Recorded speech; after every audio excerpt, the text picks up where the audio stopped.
రాష్ట్రంలో వర్షాలు సమృద్ధిగా కురవాలని కాంక్షిస్తూ నాగార్జునసాగర్లో ప్రభుత్వం వరుణయాగం చేపట్టింది.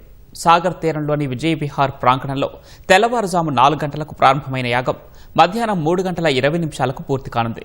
ఆ మహాక్రతులో భాగంగా పూర్ణాహుతి కార్యక్రమంలో పాల్గొననున్న ముఖ్యమంత్రి రేవంత్ రెడ్డి కృష్ణా గోదావరి నదులు పరవళ్లు తొక్కాలని, రైతాంగం సుభిక్షంగా ఉండాలని ప్రత్యేక పూజలు చేయనున్నారు.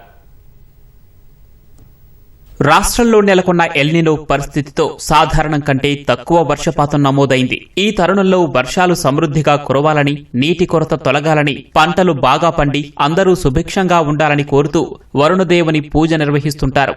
రాష్ట్రంలో విస్తారంగా వర్షాలు కురిసి సస్యశ్యామలం కావాలనే లక్ష్యంతో ప్రభుత్వం వరుణయాగం జరపాలని నిర్ణయించింది. అందులో భాగంగానే యాదగిరిగుట్ట దేవస్థానం అర్చకులు, వేద పండితులు నిర్ణయించిన ముహూర్తం మేరకు నాగార్జునసాగర్లోని విజయ్ విహార్ ప్రాంగణంలో 11 హోమగుండాలతో 108 మంది ఋత్వికులు ప్రత్యేక వైదిక క్రతువు నిర్వహిస్తున్నారు. తెల్లవారుజామున 4 గంటలకు ఆది పూజ చేసి యాగాన్ని ప్రారంభించారు. ఆ కార్యక్రమానికి నీటిపారుదల శాఖ మంత్రి ఉత్తమ్ కుమార్ రెడ్డి నేతృత్వం వహించారు.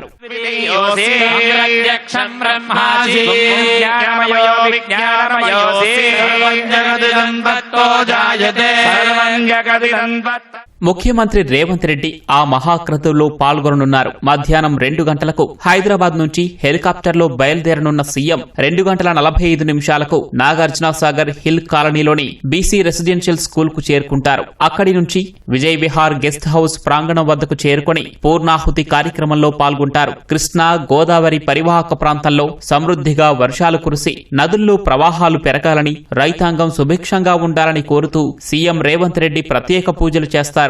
యాగం ముగిసిన తర్వాత సీఎం తిరిగి హైదరాబాద్ బయలుదేరుతారని అధికార వర్గాలు తెలిపాయి.